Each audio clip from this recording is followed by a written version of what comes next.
Bismillahirrahmanirrahim. Assalamu alaikum, everyone. I hope that you're all well and you are enjoying the blessings of Ramadan. Last week, I launched Nujum, a safe space and a brave space for discussions about Islam. And mashallah, the first session was attended by 15 women and young girls. And I'm truly humbled by the engagement I saw in that session. The video today is a brief set of reflections on the rich discussion we had last night. I'm sharing this with you because I feel that as my kind of wider audience, you will really benefit from hearing these reflections. We also at the session agreed a plan for the remaining 3 sessions in Ramadan, which I will share with you. I still have 2 free places available, which have been kindly donated by a generous Muslima. She donated 5 places, 3 have been taken up, 2 are still available. And at the end of this video, I will explain how you can book a free place on the session. You can, of course, purchase a place on the session as well. And again, I will share details with you at the end of this video. So during the session last night, I realized that, this is what it looks like when Muslim women create space for themselves, not to argue, not to perform, but just to reflect, to question, and perhaps also to heal, because some of our experiences which have sometimes been imposed on us in the name of Islam can be quite traumatic. And in this space, really, I think we're trying to build something very simple, which is a space for us to come together online and think honestly about Islam, from a place of nurture, from a place of softness, from a place of beauty. But it's also very radical to have a space like that where we come together to think about Islam in this way, in this really authentic, heartfelt way. I was really impressed with the wide-ranging and candid exchange of ideas and reflections that took place in this space last night. And actually, the sessions were scheduled for an hour, but we ended up spending an hour and a half, and there was still very robust discussion happening in that space and a lot of energy and buzz in the room, which was fantastic. What I have done is reflected on the session last night and teased out 6 key themes that emerged during the discussion, which I will share with you now. And I want to thank a participant as well for keeping brief notes of the meeting for me, which have really helped me in pull these themes together. The first one was around creating safe and transformative spaces. And what I realized last night is that there needs to be intention behind that we need to intentionally create safe spaces for Muslims to gather, to reflect, and to share. And actually, I think this applies equally in terms of spaces for Muslim women and men, perhaps separate spaces, but also together spaces where we can sit together and gather and reflect. And these are spaces where you suspend judgment, where you leave sectarianism or any divisiveness out the door before you enter the space. And you respect each other and acknowledge each other's humanity, but also you give due regard to people for the faith and the commitment to Islam that they bring to the room. Because in every person, in their own individual way, is bringing a commitment to Islam into that space. And that needs to be respected and acknowledged rather than measured. We shouldn't go into those spaces with some kind of a rubric in our hand, to measure somebody's piety. They speak like this or look like this, therefore they get more piety points. No, we leave all of that outside. We suspend all judgment and we just sit together in our shared space as Muslims, as believers. We also talked about how many of us Muslim women have asked ourselves this question, why did Allah create me inferior? Why was I put on this earth? What is my purpose here? And why must I experience this diminishment or oppression or silencing or even self-diminishment, where we reduce our own where we diminish our own goals and our own dreams just because we think that we are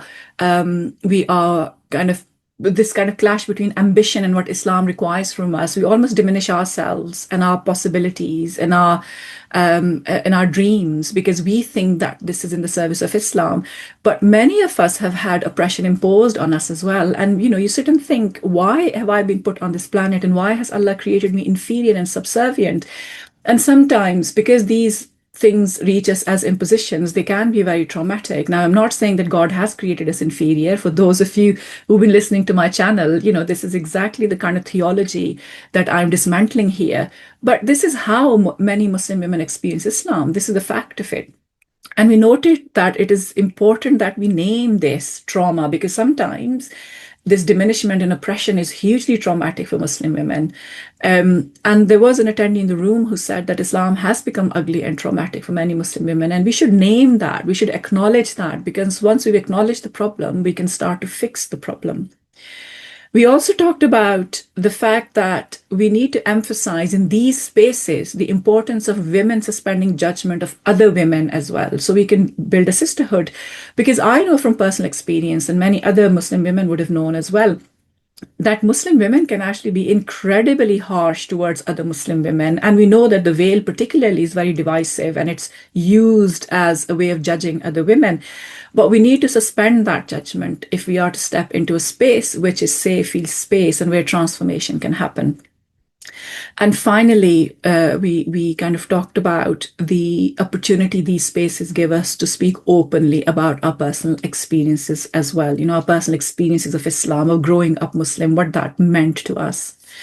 The second theme that emerged from the discussion was around women's authority and engagement with the Qur'an. And we started off actually by acknowledging that we too have a responsibility to read the Qur'an deeply and seriously, at an individual level, at a collective level. Often the Qur'an is a book which is remote to us. We read the recitation, we recite it, but then we put it to one side. But how often do we take the time to engage with it deeply, to ponder over it, to reflect over it? And the Qur'an, of course, invites the reader to do that constantly. We also talked about why we must seek male authority male authority of permission to engage with divine revelation. And at that point, I remember also explaining my politics of citation, which actually I'm becoming increasingly aware of, more self-aware, that when I refer to female scholars, I aim to have their opinions stand on its own merits, rather than citing a male scholar to validate the opinion of female scholars. Okay, you would have noticed that I bring to your attention a lot of female scholarship. And when I cite female scholars, I just cite them for their own merits, for the strength of their argument. Now, this power play, it is power play, and I'm doing this deliberately. It is very important in giving credibility to the work of female scholars. So if you are sitting in these knowledge circles or reflection circles and female scholars are being cited, then give them credibility for their opinions. Well, A, cite female scholars, and B, give them credibility on their own merit, rather than, and I remember initially, when I started off on my research journey as well, I would see the opinion of a female scholar, and then I would quite subconsciously start to try to find the opinion of a male scholar and say, okay, well, if one of the male scholars I admire, have they said something similar? And I've now stopped over the years now, I've stopped doing that, because female scholars' opinions have their own validity. We don't have to boost them or support them or validate them through the opinions of male scholars. Another thing we talked about was whether male scholars have ever apologized for making errors in their interpretations of the Quran, or making errors when they're issuing legal opinions. And we know that the Islamic knowledge tradition has predominantly been a male-led and male-centric tradition, and this has been the case for over a millennium. So why can't we give 200 years to female scholars to make some errors too? And that is absolutely fine. No human knowledge is perfect. Human knowledge is always flawed, which is why it always needs critique to advance knowledge forward. So if that space has been given to male scholars for such a long time, why can't we give that space to female scholars as well? By all means, critique their opinions, but give them the right to have those opinions and create that knowledge in the first place. We also talked about this gatekeeping that happens in our communities, okay? And this is how often women's authority, and sometimes even male authority, is undermined when people say things like, if you're not speaking Arabic, you're not a proper Muslim. If you're not speaking Arabic, you're not a proper scholar. So we want to just watch out for those gatekeeping techniques. We need to watch out for things like the political citation, because that's where some of the power play is happening. And this then discourages women, particularly, from engaging with the Quran deeply and seriously. The third thing we talked about was about gender scholarship and leadership in Muslim spaces. And this is important, okay, how this plays out in Muslim spaces. And this conversation came from a brilliant point that one of the attendees made last night. And I will quote, she said, Muslim men have no problem going to law school or medical school or engineering school and learn from female scholars and female professors. But as soon as they enter the mosque, female leadership and scholarship becomes questionable. So, why is it, we asked ourselves, that our community refuses to accept women as religious leaders? Why are they denied religious authority? And, this is absolutely true. The moment a woman wants to talk about becoming a khatib, for example, or becoming an imam, or becoming a religious teacher in a mixed gathering, in a mixed setting, in a madrasa, suddenly all of the gatekeeping and all of the obstacles are put in their way. And we're even told that the Sharia does not want women to be religious leaders. I mean, this is all very questionable. Inshallah, at some point, I will talk about this in a bit more detail. But the Sharia has no view on this matter. This is all patriarchy and its mechanisms of control. And we noted that patriarchy co-opts power both in religious and secular contexts. I mean, if you look at political leadership across the world, how many female leaders are there? And if there are some female leaders, they're often perpetuating the same issues that the male leaders are perpetuating. How many senior boards in organizations and corporations have female representation? So this happens in secular contexts as well. But in Islam, particularly in religious contexts, and then particularly in mosque spaces, we have an issue around female religious authority. We also acknowledge that if we are to challenge this, then we do have to step forward and start seeking knowledge and challenge some of these assumptions. And when we show courage and take some steps, then there will be consequences as well. I mean, I often get this comment on my channel as well, were you being so brave addressing this topic? But then I also, as I say to you quite openly, that I also have the privilege of working in a safe space. And one of the attendees actually commented, and I quote from her, she said that the courage to come forward and the courage to make mistakes, that is what we need to do as Muslim women. But then I think that more of the responsibility sits with Muslim women who have more privilege and safety, women like myself, and some of us in the room gathered last night, acknowledging that, yes, some of us have more privilege than others. And if we have more privilege, then there is also more responsibility. And I remember at that point citing a line from Professor Aisha S. Chaudhry, where she says that we use our privilege to lose our privilege. Okay, so when somebody is invested in the project of humanization, when somebody is invested in the project of egalitarianism and equity and equality for everyone, and if that person comes from a place of privilege, they know that they will be using their privilege and power to actually reduce their privilege and power. As society becomes more equal, privilege reduces. So it's a fascinating insight, isn't it, that we should use our privilege to lose our privilege. The fourth point we talked about very briefly was culture and Islam and how these two things become entangled. There was an example, particularly from South Asian context, where sometimes tradition and custom are disguised as an Islamic rule or a Sharia rule. And there needs to be kind of this disentanglement. We need to critique it and disentangle those two things. We also talked about the rise of absolutist Islam and then this perfectly cut size kind of Salafi Islam with its black and white certainties and a very regressive outlook and its demand for conformance and how we speak and how we dress. And we talked about the antidote to this. And the antidote to this is to move from certainty to humbleness and to do that inner work, to become comfortable with fluidity and to encounter Islam in its most beautiful and precious form, okay? To understand that Islam is not rigid, that there's a lot of fluidity to it. And this is why it continues with the times and continues to be such a vibrant tradition, because it is dynamic, because it is fluid, because it has that capacity to change. The fifth thing we talked about was feminism and particularly how it's received in Muslim communities. And we talked about the word feminism as well, which is so disliked in Islamic communities. And actually often it is used as an insult. So, women like me are on the receiving end of this a lot. You're a feminist and you're westernized. And, this is you're projecting a liberal version of Islam. So the word feminism has taken on a really negative connotation in Muslim communities, and especially in kind of Islamic male scholarship circles and podcasters, of course. They hate feminism. And so we thought, what, I'm going to use this academic term, problematize, but we are going to engage with this idea of feminism and Islamic feminism in one of the future sessions. We also noted that women themselves can internalize bias and misogyny. So we know internalized misogyny exists, and women can be very harsh towards other women. And as I said earlier as well, that one of the antidotes to this is to build a sisterhood. And in that sisterhood, one of the conditions is that we suspend judgment of each other. And finally, we talked about the veil and seclusion and women's religious worth and how these things have been tied together. I'll share with you a few comments from attendees last night. One of them said, the veil has become the measure of Muslim women's worth. And it is true. Everything else is set aside. All of the contributions are set aside. The only act which gives validity to Muslim women's faith is the act of veiling. Sadly, this is the point that we have reached. Another attendee said, no hijab, no right to say anything about Islam. So this is where the veil becomes a tool of control and silencing. So only those women are given credibility when they give a religious opinion who wear a veil. If they don't wear the hijab, then they're not given credibility. And another attendee said, people can't think of Islam without the veil.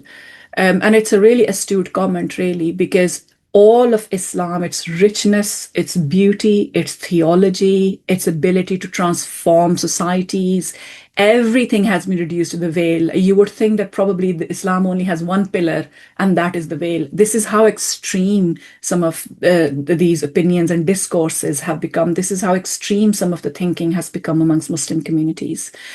Now, one of the attendees, and I really love this, she's a young lady, she's a convert to Islam. And when we were discussing seclusion, she actually mentioned something really quite powerful. She said that we can actually reclaim the idea of seclusion and talk about the spiritual practice of seclusion. And so you reframe seclusion from being a mechanism to silence women and control their movement to a spiritual reflective practice.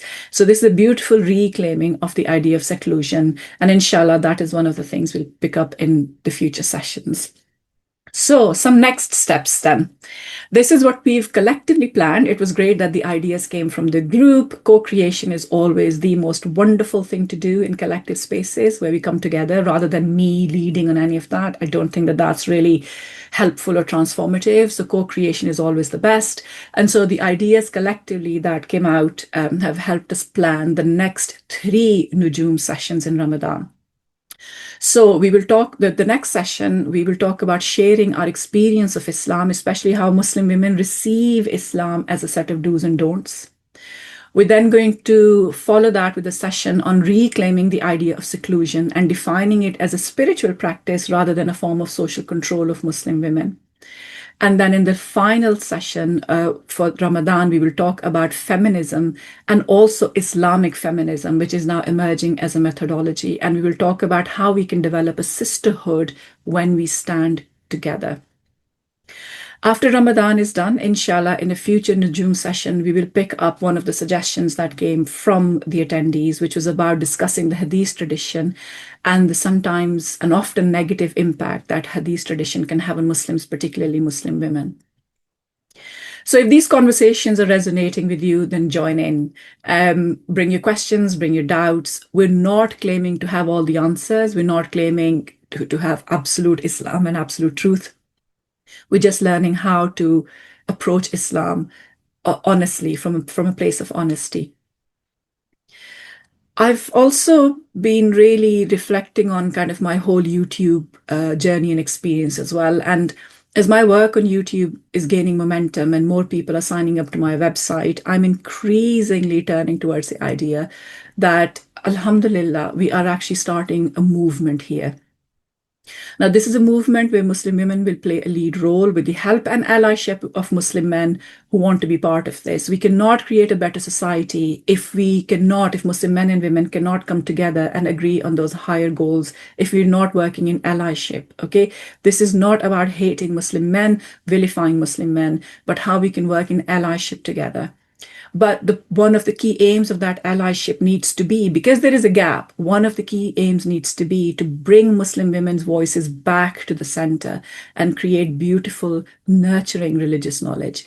On my website, I have called this Fikr Farda, or concern for tomorrow, or thinking about tomorrow. So we want to create a new future. This is a forward-looking knowledge that we want to create and to create a better world.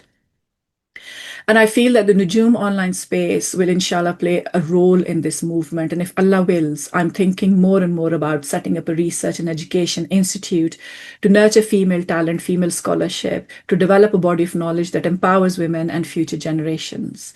I feel as a woman, I need to define for myself what a vicegerency of Allah looks like. In Surah Al-Baqarah, Allah says that I'm creating a vicegerent, a khalifa on this earth, a delegate. And how often have us women sat together and thought about, well, what does vicegerency mean for me?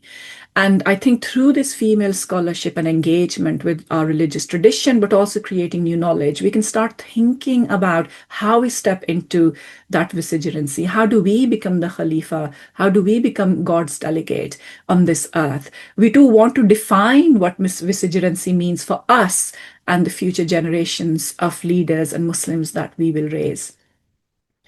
Nujum sessions, as you know, are free for the supporter tier of members on my YouTube channel.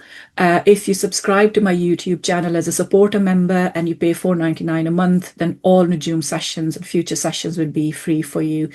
Alternatively, and I want to make this as accessible as possible, you can join a single Nujum session online by purchasing it from my website, www.sitaraakram.com. This is for £5. I'm putting all of this detail in the description as well. Just a reminder that for Ramadan Nujum sessions, there are 4 and all 4 sessions are only for £5 in total. I still have 2 free places available. And if you would like to take part, but you cannot pay, please just drop me an email at embark@sitaraakram.com and I will send the session details to you. You do not need to share your circumstances with me. Currently, as you know, on my website as well, I'm only offering the Ramadan sessions for Nujum, but inshallah, after Ramadan, new topics will be announced because I do intend to hold Nujum sessions at least once a month, although there may be sometimes be a gap if I'm very busy, but that is my intention, inshallah. And if you sign up to my newsletter on my website, then you will get the latest information from there. It is much easier for me to email you from my website. And of course, a lot of my YouTube content and my courses are free anyway. I want to say a massive thank you to the women, the Nujum, the stars, the guiding lights who joined the session last night, and they spoke with such authenticity. It was a fantastic place for me to be in as well, and I'm really looking forward to the next session, inshallah. And I hope that my sharing of the reflections with you, with all of my audience here, has also benefited you as well. So like my channel, subscribe and share. I do feel I'm now hitting a major milestone with an amazing community around me. Thank you so much for your support. Thank you as ever for listening to me. Assalamu alaikum.